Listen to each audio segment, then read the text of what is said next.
It was past midnight when I first heard it, a soft, broken sound slipping through the thin walls of my apartment.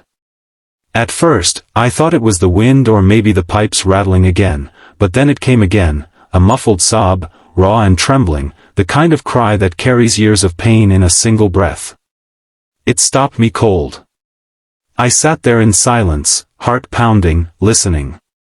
Whoever it was, she was crying like her soul was falling apart, and something deep inside me knew, this wasn't just sadness. This was desperation. And that night, that simple moment of hearing a stranger cry in the darkness, would change everything I thought I knew about compassion, loneliness, and what it truly means to save someone. Backhand index pointing right. If you believe in kindness, second chances, and the power of compassion, please take a moment to like, comment, share, and subscribe to our channel, Kindness Tales. Every story we tell is a reminder that one act of care can change a life forever. I had moved into that small apartment building on the east side of town just 2 weeks before. It was the kind of place people came to when life had stripped them down to their last thread. The hallways smelled faintly of old paint and coffee, and the neighbors mostly kept to themselves. I was one of them, 34, recently divorced, still trying to figure out how to breathe again after losing almost everything I'd built over 10 years. My job as a delivery driver kept me just above water, but the silence that came with the nights was harder to bear than the empty bank account. That's probably why I noticed her cries so clearly. They filled the same quiet that used to drown me. The next morning, when I saw the door next to mine open slightly, I caught a glimpse of her. She couldn't have been more than 25, pale, fragile-looking, with messy dark hair pulled into a low bun and a sweatshirt that seemed 2 sizes too big. Her eyes were swollen, her movements timid, as if she expected the world to flinch at her presence. She saw me, gave a small nod, and quickly disappeared inside again. But something about her stayed with me. There was a heaviness in the way she moved, a quiet fear that wrapped around her like a shadow. Days passed, but the crying didn't stop. Sometimes it was quiet sobs in the middle of the night. Other times, it was a choked scream followed by silence. I told myself not to get involved, that people have their own lives and battles. But one night, when I heard a crash and what sounded like her voice whispering, "Please stop," every instinct in me broke loose. I rushed to her door and knocked hard, calling out to ask if she was okay. There was no answer at first. Just breathing. Then the door opened a few inches, and I saw her, her lip bleeding, one side of her face red. Behind her, the room was dimly lit, cluttered with half-packed boxes and broken glass. My heart sank. She tried to smile, saying it was just an accident, that she'd tripped. But the trembling in her voice gave her away. I didn't press her, didn't want to scare her off, so I simply said, "If you need help, I'm right next door." She nodded once, closed the door, and I stood there, helpless and furious, not at her, but at whoever or whatever had done that to her. That night, I barely slept. Every sound from her apartment made me sit up, afraid something worse would happen. A few days later, I found a small note slipped under my door. It said, "Thank you. I'm sorry if I scared you that night. I'm okay now." The handwriting was shaky, but there was something honest in it. I didn't know what kind of pain she was carrying, but I decided I wouldn't just watch from afar anymore. The next evening, I left a cup of hot coffee outside her door with another note, "No need to be sorry. We all fall apart sometimes." That was how it started. Slowly, like the first light after a storm. We didn't talk much at first. Sometimes I'd find small notes slipped under my door, "Thanks for the coffee," or "It's nice knowing someone cares." Other times, I'd leave small things for her, a flower, a book, a fresh muffin from the cafe where I stopped each morning.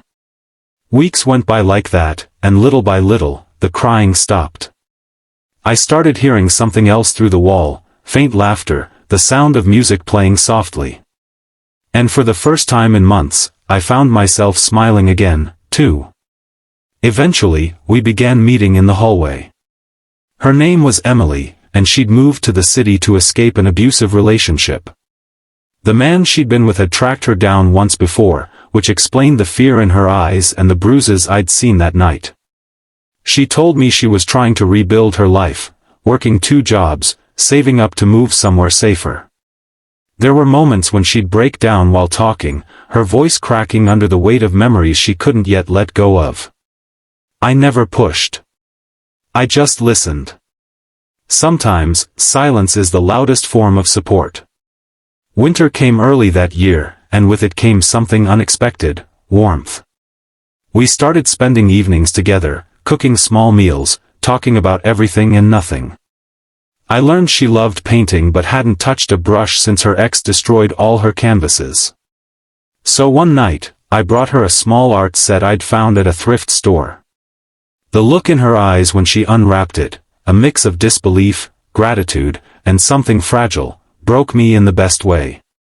She painted again that night. A sunrise. She said it made her feel alive again. But peace doesn't come without tests.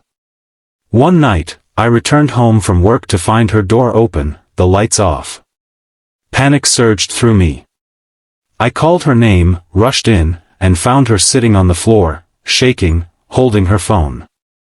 Her ex had found her number again, leaving a voicemail that shattered the fragile stability she'd built. She looked at me and said, "I don't think I can keep running." That was the first time I saw just how much she'd been hiding. I sat down beside her, told her she wasn't alone anymore, that she had someone who cared, not as a savior, but as a friend who would stand by her no matter what. The following weeks were hard. There were nights when she would break down, and I'd stay outside her door just to let her know I was there. Slowly, she started to heal, not perfectly, but beautifully. She began volunteering at a local shelter for women who had faced abuse. She told me it gave her purpose, that maybe her pain wasn't just hers to carry anymore. Watching her help others with the same kindness she had once needed was like seeing someone walk out of the darkness they'd once drowned in. Then one evening, almost a year after I first heard her crying, she knocked on my door. When I opened it, she stood there holding a small framed painting, of 2 apartments side by side, with warm light spilling out of one window into the other. She said softly, "You helped me find the light again." I couldn't speak. That night, as she left to move into her new apartment across town, I realized that sometimes, the simplest acts, listening, caring, staying, can rewrite the story of someone's life. Months later, I visited the shelter where she now worked full-time.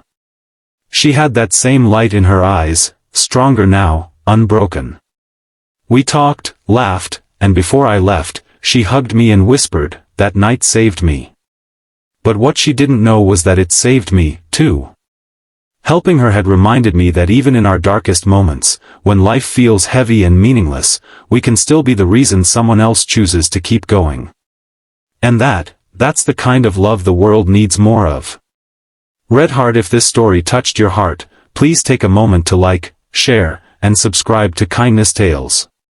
Your support helps us share more real, emotional stories of hope, courage, and kindness.